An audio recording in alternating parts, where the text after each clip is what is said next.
Hello, everybody, and welcome to our week 3 Zoom call in our Essential Sharing and Action group. We're so excited to see so many of you on with us tonight, and we know you have questions, and you let us know how that whole inviting went for you with your GIFs. So we have a little chatting on that for you tonight too. Susan or Melissa, did one of you want to chat on the homework assignment, or I have it in front of me as well? Why don't you put it up on the screen so everybody can see it? Okay, give me a second to find it. So go ahead and chat on something else for a moment if you would, and I will find it. Okay. You know, I would like to actually comment a little bit on inviting. You know, I mean, we've talked a lot about inviting and what goes on and, you know, how nervous everybody has been. You know, having been in this for a long time, right? So Tricia, you and I have done this for a real long time. I mean, what's really interesting is that I think back to when I first started and there were people that I invited. You know, it was new, I was excited, I invited, and they were like, yeah, no. And I was like, oh. I was so crushed, right? Well, 3 years down the line, 5 years down the line, I've had people come back to me and say, okay, I've been listening to you talk about these essential oil things for years. I need you to sit with me now. Right? So don't ever think of no as a no. I mean, I know it feels weird and it hurts and all that kind of stuff, but here's the thing. If you are a product of your product, if you continue to do what you do, the people who say no to you, it's really not a no. They just don't understand or they don't get it yet. And as they watch you go through your journey, you're not going to people come back to me and say, Sue, I've watched your journey. I've watched you. You look better. You sound better, you love what you do, all right, it's time. I actually have had other people who stalked me on Facebook for a year, actually said they would come to events, never showed up, and then finally I said to them, you know, would you like me just to meet you in private? And they're like, do you do that? And I'm like, sure. So we met, and now she comes to my events, but she just wasn't comfortable with coming to it. She thought it was going to be salesy. She thought I was going to pressure. She didn't know what to expect.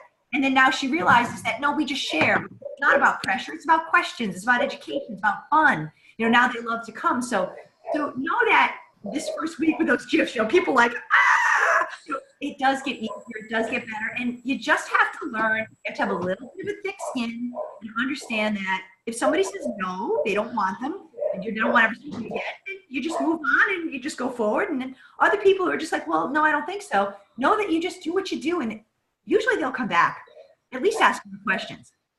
So. And Sue, I would like to add my own personal story to that. I was that person. The friend who shared with me, I got started, I bought a bottle of patchouli because abundance, because that patchouli was one of my favorite. And we bought an Essential 7 kit, which was the kit back at that time, because my husband wanted some Panaway. He had had a great experience with it. And everything else sat on our shelf. And the woman who shared with me contacted me via email. And she put me in kind of a drip system. And she dripped on me with information over that next year. It was a year. It was a year until I got started with Young Living. But over that year, I read every single email she sent me. I never spoke to her in person. Never spoke to her. Read every email and did my research. And by the time I was ready to get started, I dove in with both feet. And I knew about it as a business opportunity. So you never know. You absolutely don't know when someone is going to pop, either as a lifelong customer or, a lifelong product user, or even as a business builder. So, you'll hear in the book mention that it's a little bit of a numbers game. You just have to keep filling your funnel, as we talked about before. Keep reaching out to friends. And, we talked about, I guess we haven't really talked about some of the different ways to reach out to people, but that's, you're going to find those ways to just keep your eyes open to a need, keep your ears open and your heart open to a need in someone else. And don't take it personally. As Sue said, don't take it personally if the first response is or no. The one thing I will say is you do, as I said, need to listen with your heart. And you will have those friends that say, no, I did in my enthusiasm in the beginning, I'll be honest, I turned off some people. And I had a very, very dear friend say to me very pointedly, she looked me in the eyes and she said, Trisha, do not ever, ever mention essential oils to me again. Okay. So if that happens to you, you have to hear it with your heart, love that person. Maybe oils will come into their life in a different way down the road. Maybe their heart will change down the road. I knew that I needed to adjust what I was doing and how I was approaching my friends and family because I was too much. But just know that people come back when they're ready. They'll be ready. Grace happens when grace happens. And guess what? If it doesn't, that's okay too. We've got one couple friend that they want nothing to do with any of the holistic stuff we do. We don't even go there, right? Another friend of mine, we scrapbook together every year. We share a room. There's 4 of us. 3 of the 4 are oilers. She loves the oil. She smells the diffuser. She sits next to it. She breathes in all the oils. She's never bought a kit. What? No? She keeps saying to me, someday I'll do it. But she loves the oils. So you just don't know. Again, like you said, I think that open heart is really important. Listen to the signs people are giving you. Know that if they look at you and they glaze over, it's probably not the right time. Or if you brought it up 3 times and they're just, don't bring it up, right? Just do your thing. You go to lunch, you put out your peppermint, you put it in your water. Don't say a thing, You need a little uplift. You pull out that oil while they're around and you throw it on, right? You just do it. You do that we call it guerrilla oiling. It's just you do what you need to do to make yourself feel better. And they'll either soak it up or they'll go, it's not for me. It's okay. Every product that we ever talk to people about, have you ever fallen in love with a pair of jeans or a 31 bag, right? You've fallen and you've told everybody about the 31 bag and people go, I have more handbags than I know what to do with. Do you get upset about the fact that they tell you they have more handbags than you know what to do with? No. You go, oh, they have too many handbags, right? But because we've attached ourselves, because we do this as sharing and potentially making money, we've attached a different feeling to sharing essential oils. And you have to get past that. Again, if someone said to you, what's your favorite restaurant? You think nothing of sharing your favorite restaurant. And do you feel bad if someone says to you, I hate Italian? No, right? It's one of the things that you have to know when you do that is that don't attach anything to the fact that maybe essential oils aren't their thing, or maybe, the non-toxic cleaner that we use is not their thing. Again, in time, most people come around and will eventually open up to at least hearing. And if they don't, it's not a big deal. And from a marketing standpoint, remember that when you look at marketing, if you're in a business, most marketing people will tell you it takes between 5 and 10 hits in order for someone to make a decision on something. So if you have someone that's in your funnel and you're kind of contacting them, but you're just kind of doing, maybe sending a dripping, that drip, you're doing that drip. The most important thing is that you're in that drip, because when they go to their sister's house and their sister pulls out this wonderful bottle of essential oil and says, look what I bought at the farmer's market. And they go, well, wait a minute. Trisha's been telling me about this stuff forever. She says you can't do that. You didn't like these. Well, maybe we need to get back to Trisha. Trisha's the one that's on her mind because Trisha's the drip, right? Or they go to a cocktail party about essential oils, right? And not in a bad way, honey. If you drip that way, I'll be a drip. But again, they come back to you because you're the one. Or if someone says, I'm hearing about these essential oils, I'd love to get in. They say, you know what? My friend Trisha keeps sending me stuff on this. She'd be a good person. She seems really knowledgeable. So know that it's important that, again, you consistent, persistent, and with love. And I just thought I would say, because I garden not very well, I don't weed. I just kind of plant a lot. But, I look at when I give somebody an exposure to the oils, whether it's an invitation or sharing a drop of peppermint or them smelling something on me, or they're at my house and they're using my Thieves hand soap. I look at all of that almost like watering a plant. And, if anyone has ever planted seeds, sometimes the seeds don't sprout. Sometimes they sprout, but, they don't really make it. And then sometimes you get like this kale plant and then it like flowers. I didn't even saw a kale plant flower. And then you have all these volunteers happen. Like, it could be anything. I've really changed my perspective because I was looking at a lot of the GIFs on our fun little contest, and I'm very empathetic. So I totally understand what it feels like to have chirping or to have, the that ostrich chasing the giraffe. I just want to love you. Like, I totally get it. But if you look at it like they say in the book, that we're just offering and it's an opportunity rather than trying to sell something, then it's almost like you're a mailman. Like, you don't have to open the mail, but here you go. Like, you're just delivering it, and whether they want to take it or not is completely up to them. And just like Susan said, as far as people needing 5 to 10 or 6 to 12 exposures, the other part of that is most people stop after 2 or 3. After 2 or 3 times you guys invite somebody to something and they're like, they don't respond or this or that, usually, oh, I'm not going to invite them ever again. And then somebody else might invite them and they sign up with somebody else and you're like, oh, I can't believe they did. That's our fault for not following up. So Susan's little index thing, if you didn't watch that from last week, that is goals. Following up, in my opinion, is more important than even having events. I mean, you have to have events or else you wouldn't have anything to follow up from, but following up is the key. So I just wanted to share that, and I'm really excited for us to change any perspective that we have so that we feel better about inviting and knowing that not everybody's plant's going to grow at the same time. So it's all good.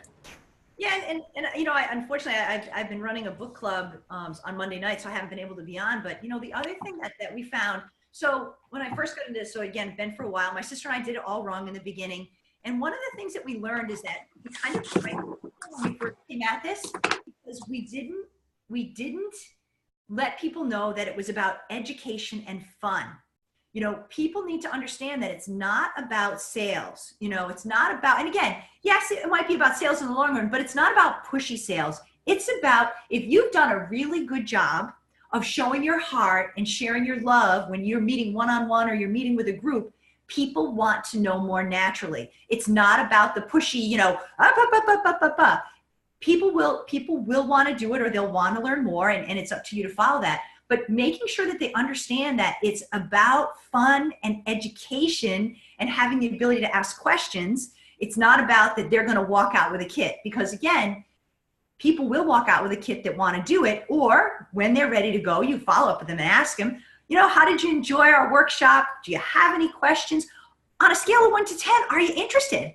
Well, yeah, I don't think it's really my thing. Great, no problem. Is there anything I can send you that, might help you along in the game? No, I'm good. Okay, great. Would you mind if I followed up with you in 3 months or sent you some information if you were interested? Well, yeah, I don't really care, And then, when you're involved with them and you're talking to them and they finally say that, I don't know, their son's having trouble focusing, or they've been through some trauma, maybe someone's going through cancer, and that orange oil is very uplifting for people that have been through traumatic things like cancer. You could send them some information or send them a sample, right? But knowing that at that workshop, your key thing is fun, education, passion, and then making sure you follow up with everybody and asking them, do you mind if I ask, on a scale of 1 to 10, how did you enjoy the night?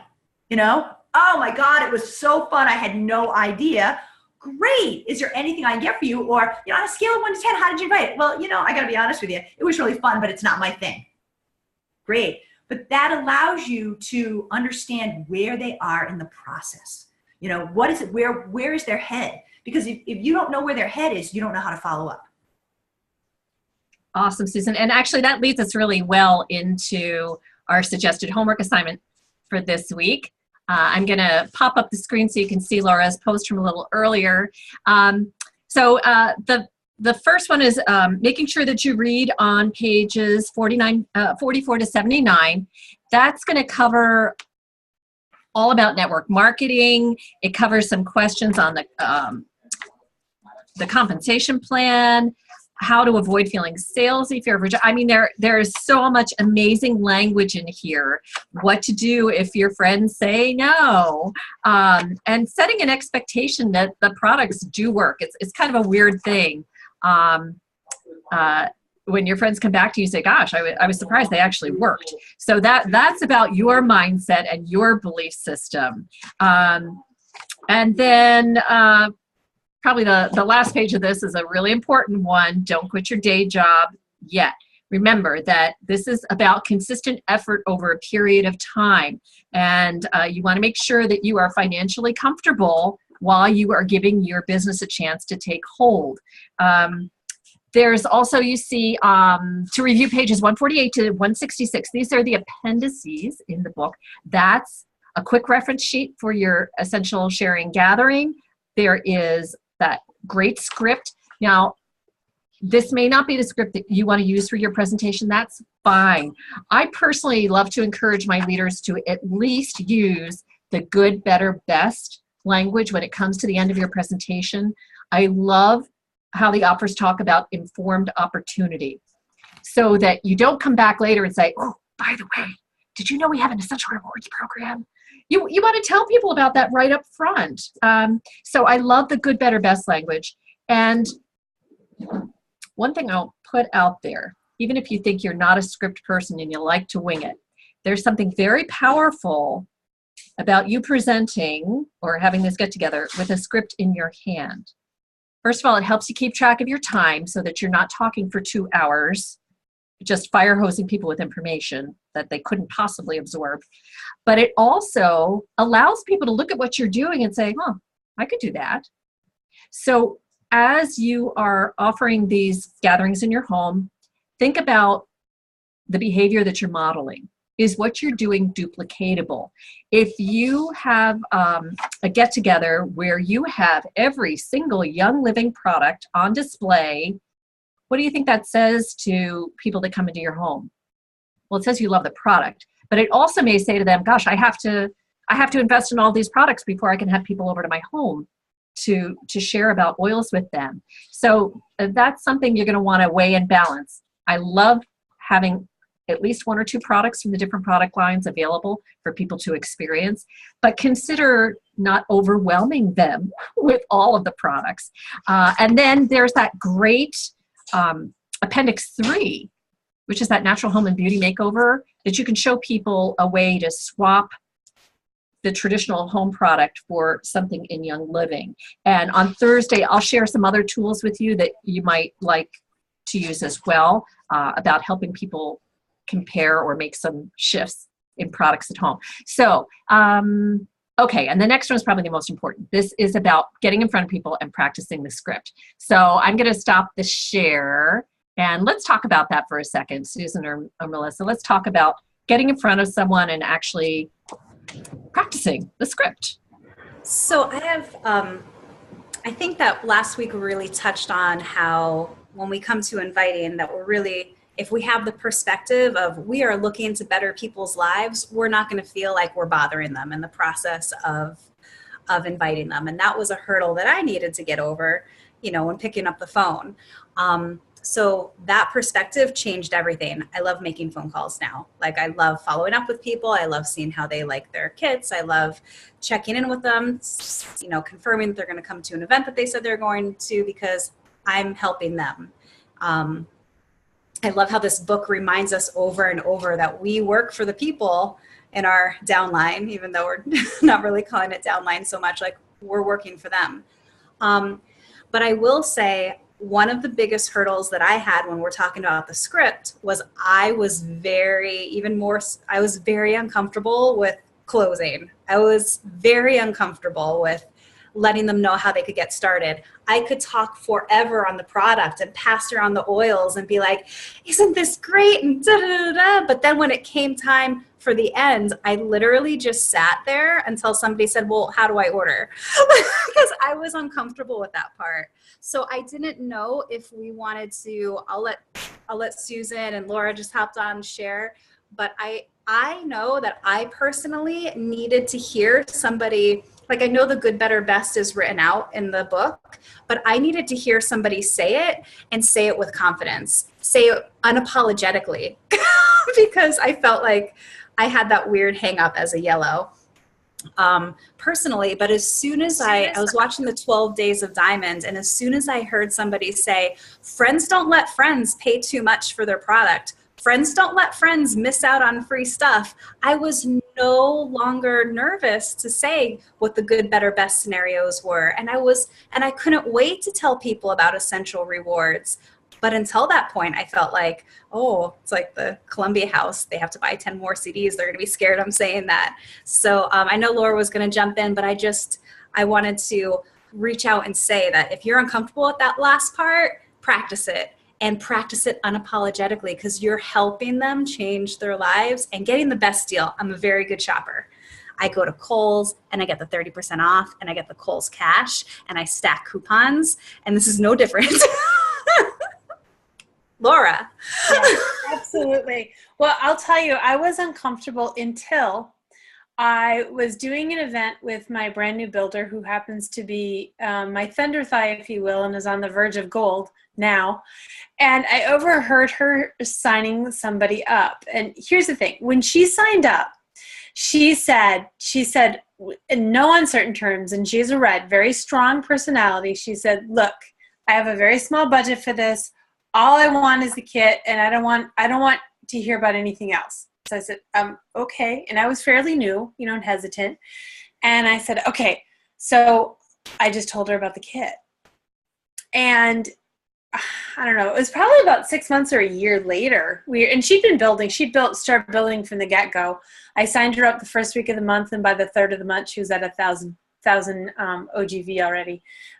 She'd had her first event right away and everything. But about half a year later, we were doing an event together, and I overheard her signing someone up, and this changed my life.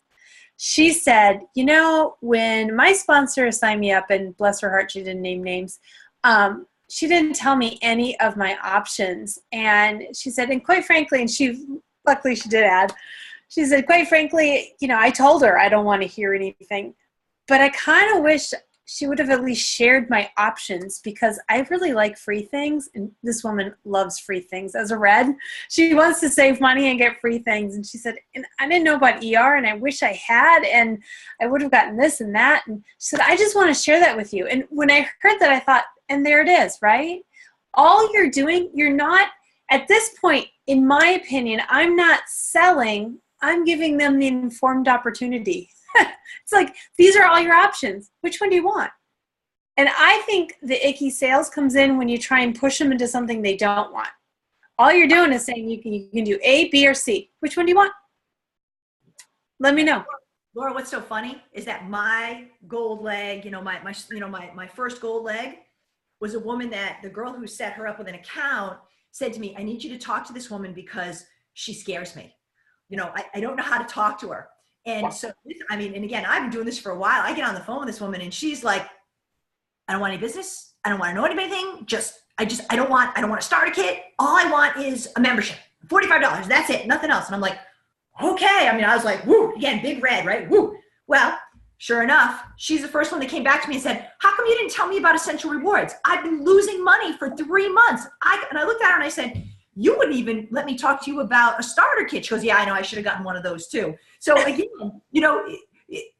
I agree with you. And my lesson back then was the fact that I didn't. And she came back to me, and to this day still tells a story about how her upline, the woman, and she'll say that, she was the one who said I didn't want anything, but, she wishes she could turn back the clock because she missed all this free stuff.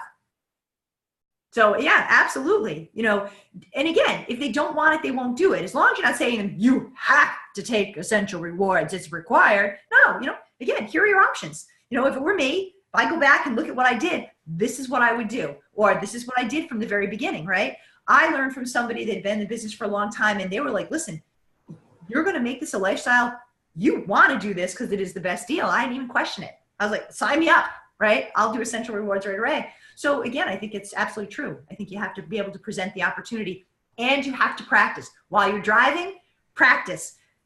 Tape yourself on your phone and then listen back. How does it sound? you know? And the other thing is, if you're brand new, this is a great opportunity to practice on family and close friends. And here's what you do. You call them up and you say, listen, you know that I'm enjoying Young Living and I've decided that I'd like to share, maybe get my products for free. Would you mind if I practiced on you? Get them to be the ones that you sit with, because not only can you fumble and they know you're going to fumble and you'll get through all the awkward moments, but they might actually set up a kit with you. So I wouldn't hesitate to call up a good friend or say, listen, I'm not looking for you to buy. All I need is people to practice on. I'm just looking for practice. And I love that, because there's no pressure on you to have a perfect presentation, and there's no pressure on them. And it ends up without anything, and a great conversation, and exactly what you said, a lot of potential. Yeah, Oh, go ahead. No, they'll be honest with you, right? You know, I got to tell you, I didn't understand this, or, well, I didn't like how you presented that, or whatever. I mean, it gives you that opportunity to have that conversation, or, you know, you didn't talk much about that. I'd love to hear more about that. What's that all about? I got a private chat asking what I said earlier about friends don't let friends. And I'm glad you did, because apparently I giggle sometimes, and then and people can't understand what I'm saying because they just hear giggling. But it was, friends don't let friends pay too much for their oils. Friends don't let friends miss out on free stuff. And that was just the beginning for me to share more comfortably the benefits of wholesale memberships and introduce essential rewards.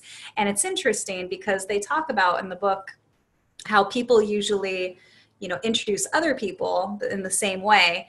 And I was just texting with Patty McLean because her story is very similar to what Laura shared. You know, we were uncomfortable. We're very yellow.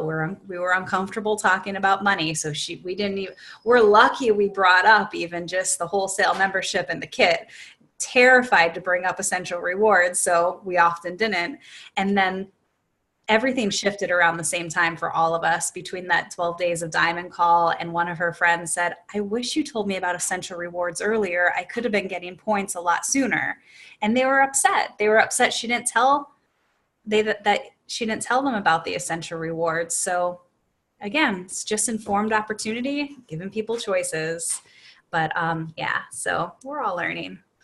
And I will say, this week's homework, if you're feeling uncomfortable about inviting, about sharing, this week's homework is going to make you feel not only fearless, but excited, like just excited. So have fun with your reading. All right, Trisha, what's next? You're on mute. Thank you. I think we should open it up to some questions. I did have one that was a follow-up to something in a previous Zoom call. The question had to do with when you ask a friend if they'd like to bring someone and telling them, you know, if you bring a friend, we'll get them started under you. Do you remember that conversation? I think it was Laura actually that talked about that.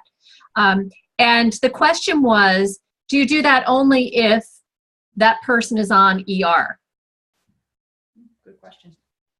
Good question. Yeah, I don't know, you know, who wants to, you know, if you want me to answer that or whatever, you know, here's, some of this comes down to who you are and how you are building. For me, and again, this could be different for everybody. For me, if someone brings someone with them and that person wants to enroll, they automatically go under that person. It doesn't matter to me whether they're on ER, they're not on ER, because it's truly that person. And I could say, oh, but I would have loved to have them in another leg. Doesn't matter. That person brought them. And this is your opportunity to get them to understand the potential of sharing with their friends. You know, maybe they won't, maybe they will. But again, this is that opportunity for them to feel good about sharing and to potentially get some money back from it. But you also have to be very honest with them that if they've been a member, if I've been a member for a year and I only buy once every 3 months, and I bring someone to an event and they set up an account, I need to make sure I also have the conversation with that person that, listen, this person set up an account with you. They've got a starter kit. Did you know that you could get a reward for sharing with this person? And to do that, you do need to spend $50. it's important that they're honest, you're honest with them about what they need to do. Because if they're the enroller and the sponsor and they don't spend $50, that money goes nowhere. It just gets lost. Yes, so you and I have similar philosophies on this. It's my personal approach not to split sponsor and enroller. I would hate for someone to come back later, a year later, and say, where's my check? I brought this friend and I just found out that I could have gotten some money for that. That would be a really icky feeling. But I agree, you must have that honest conversation with them that if they're going to start bringing friends, there is an opportunity for them to receive money from Young Living, but they need to make a purchase in order to do that. Well, and let me just share, an experience for me that makes this really important to me. I had a business builder who we did an event and they split the event. It was two women. She was introducing the woman to essential oils. And this woman was an amazing sharer. She loved to share the oils. And when we got to her house, I said to them, okay, tell me how this is going to work. You're both hosting this event. You are the upline and you are the downline. And the downline woman said, I want nothing to do with the business. I really don't. And I said, well, that probably isn't going to work out well. We really need to talk about this. And she's like, no, really. And I talked them into dividing the enroller and the sponsorship. But here's what happened. About 5 months later, one of the women that got split and got put under the upline, not the downline, was spending all this time at the downline's house getting information about oils and was ordering between $300 and $500 a month. And she learned that the woman whose kitchen she was sitting in and loved dearly was making no money off of her because she had been placed under the upline and not her, and wanted to move. And this became a very ugly situation in my line because this woman felt bad. And the woman, the downline was like, no, I'm fine with it. It's all, but the woman was like, no, you're spending hours with me. You should be the one that's getting the reward for the fact that you signed me up and I sit in your kitchen. So I think that you always need to think about those things going forward. And the woman below her has turned out to be a very good business builder, actually a silver. And so I think that you have to think of these things beforehand. And even in uncomfortable situations, you need to make sure that you're all understanding as to what could potentially happen. I might have some people that disagree with what I do as well, but often I'll have like an event and like a mother and a daughter will come together and they don't live together, or two best friends will come together and like say they both want kits, like I'll throw one underneath the other and be like, hey, you're going to get $50 back. So I love doing that. It gives somebody a taste of like getting a commission check. It gives them both the business opportunity, but you do have to realize in doing so that usually when somebody is a sponsor and enroller, it's their responsibility. If somebody ever wants to take advantage of the business opportunity, because they're going to be spending a lot of time training them, maybe doing home parties at their house, things like that. I'm personally fine with that. But I have had many times where I've made somebody the enroller and the sponsor because I wanted them to get a taste of the business. They've gone inactive long after they got the check, and I'm putting a lot of time and effort into that person that doesn't have an enroller anymore, because that person went inactive. But that's fine for me. But as somebody who might be more practical than me, you might want to think twice. Well, it depends too on where that person is and, in your line and where is the person that's bringing that invitee, because if it's with someone who's an active business builder and they brought someone, it then becomes their responsibility two down. If that person steps out, it's theirs. So again, I think you have to look at it, like you said, really practically, where are they?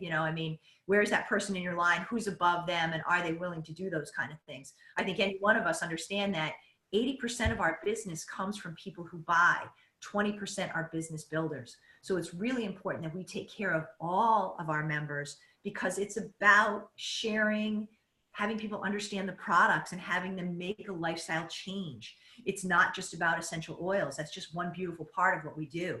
So that sharing, really, you as an upline, if you are sharing and you're getting your leaders to share and you are leading by example, they will naturally take care of people going down. And if somebody steps out or doesn't want, usually there's a place for that person to be. because usually there's someone in there that will take care of them going down. And if not, again, you might have to be the one to pick them up, but that's okay too. Just like I love helping people get amazing products. I love helping people get free stuff. I love helping people get commission checks. It makes me so happy. Okay, let's go ahead and open this up to everyone that's on the call tonight. If you have a question for us, you can either type it into chat or unmute yourself and go ahead and ask your questions. We'd love to hear how things are going for you. Or a story. Or a story. Don't be shy.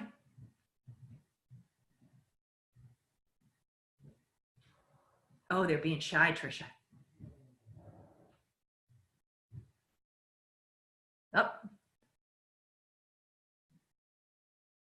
Okay. I find I still don't have a total understanding of the business line. Okay, so this is a really interesting question and a really good question for you to ask. So quickly type in, are you brand new to Young Living? And have you ever set anyone up with an account so we know where to start the conversation? Just type it into the chat box for us. The flow of how it works is a better description. Okay. And can you say even more about what you mean by the flow? Because even that I think is a little confusing, like how people sign up, what enroller is versus sponsor, you know, or what is where do you place them, or how do you know how to place them? Just so that we can answer the question and make sure we answer the right one for you. Yeah, no kidding. Because we could go down a rabbit hole. We're good at that. And it'll be the wrong thing. We don't want to do the wrong thing. So is it from setting up and where to place them? Or is it just how to, oh, here we go. Sorry, knowing where to place them. Okay. So that's a really interesting question. And again, this is a broader question. We could get into a lot of different things. The first thing that you need to do, and you guys can jump in on me if you find it's different.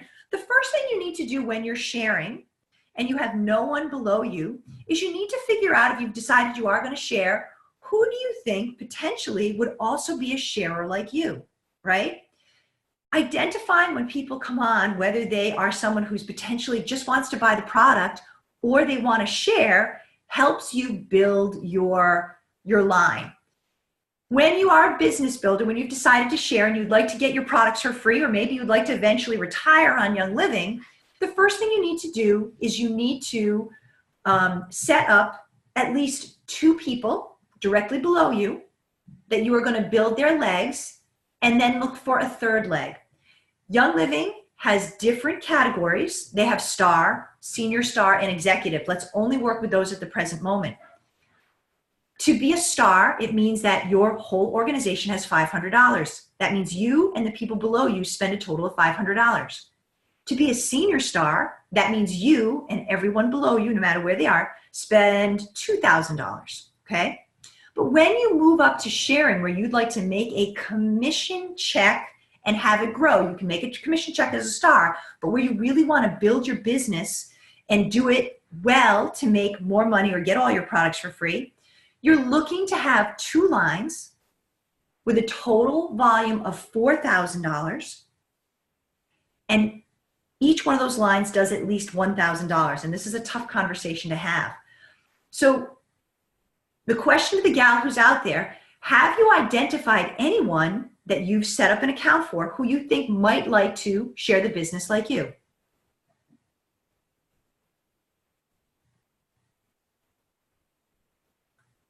Do we have an answer? Okay. All right. So, for instance, I'll give you a for instance, my front line, the people in my front line are many of my best friends. So these are people that I know, that I shared with originally, and I know they love the product. Some of them are product sharers and some of them are business builders. But they are people that love the product, will spend usually between $100 and $300 every month. And when I looked at them, I approached them and said, hey, you love Young Living, you're enjoying the products, would you be interested in sharing this with other people? If that's the case, I can potentially put people below you in your line and help you share and potentially build a business. By doing that, I have people directly below me that I know love the product and will probably always use them for life. Okay. And I don't know, does anybody else want to add to that? This is a tough conversation to have.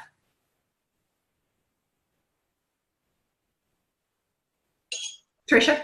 I will share that I have, I heard this wonderful comparison at one point, and it's birds of a feather flock together.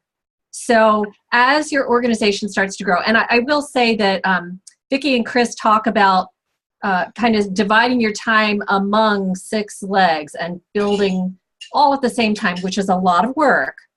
The difference is it's going to take you longer, let's say, to get to executive, silver, gold. But once it starts falling into place, you're going to be at diamond much quicker. So that's a choice that you're going to make about how you want to spend your time. But one thing I like to share with my leaders is this idea of birds of a feather flock together. So keep your family together, keep your faith community together. If you're part of a book club, or you have a partner that has business friends, keep them together. So think about a relationship. Is there a relationship that already exists between people when you're thinking about how you might want to place them in your organization?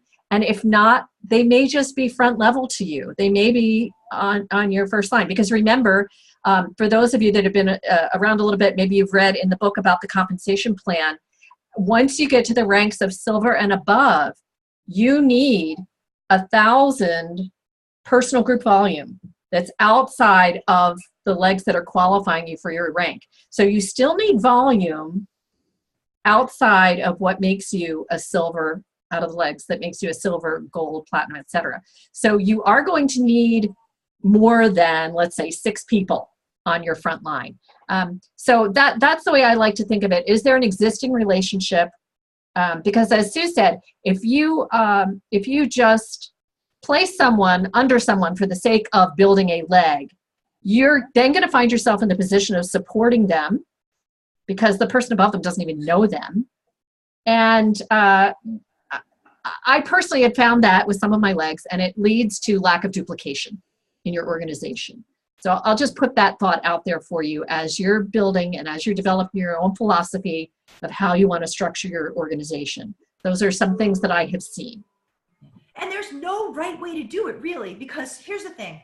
So the people that when I first got into this, I thought would be so good at this business, and they were like, yes, I want to do this, are long gone.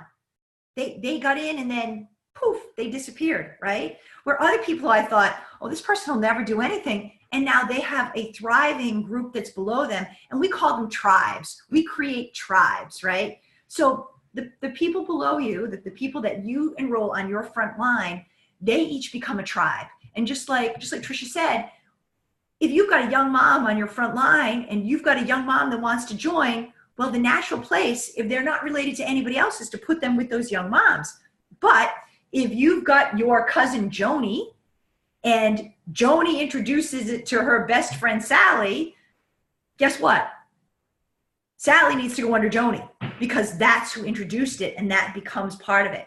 So really, it becomes a matter of who does the enrolling, who introduced the person, and you, if you're the person introducing them and they don't know anybody else in your line, again, what Trish said, where is that best fit? And you can look at it from a business building standpoint too, because at some point you do need to build certain lines. But again, always look to find that best fit. Does that help at all?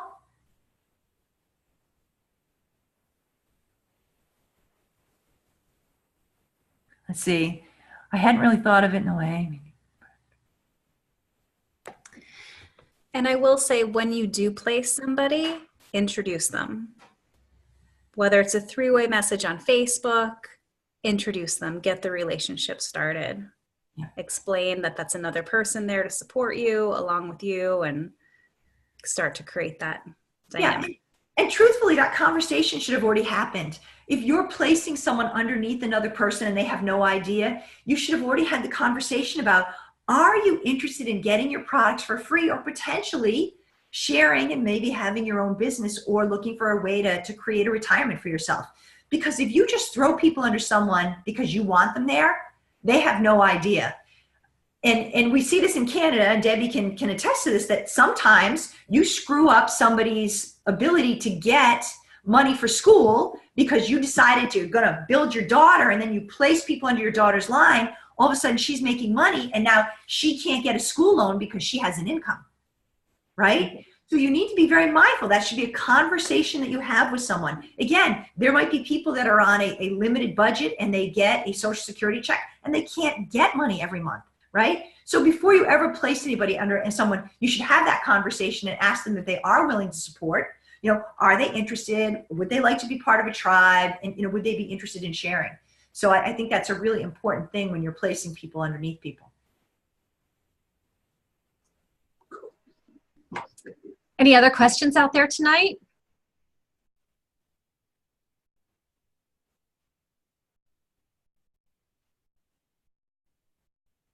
Is it raffle time? I think it is. All right. If there's any other questions, go ahead and throw them in the chat. So keep your eyes open for each, of our action giveaways, because this whole thing is not just a book club. It's about putting this book into action, putting our goals into action. I put everything into an old sleek container. Tell them why their name's in there, and just in case anybody's wondering why, if their name's in there or not. How did they get in there? Oh, so this is the action giveaway where you guys all put your GIFs in to see how your inviting was going. I really like the GIF thing. It was really, really fun. So here we go. Shauna Winstead, and I'm sorry if I pronounced that wrong. Woohoo! Shauna Winstead. Yay, Shauna. Awesome. I wish I wrote down which GIF was hers, because all the GIFs were very memorable. So Shauna gets a gift from me this week. So Tricia, is she part of your line? She is. I'm very excited about that. If you send me her information, I'll get that off. I'll be happy to. Well, happy sharing, happy inviting, happy changing and bettering people's lives. Mine was the ostrich. She was the ostrich. I love the ostrich. Stop it. You totally deserve that. I don't love you.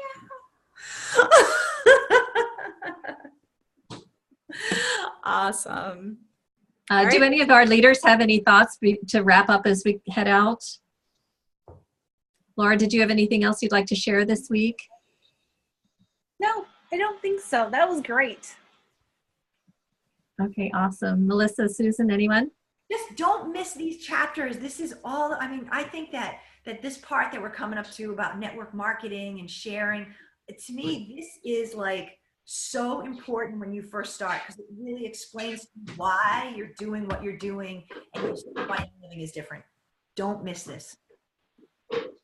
Oh, I lied. I do have something. So as you go along, what I would encourage you to pay attention to any hesitations you have.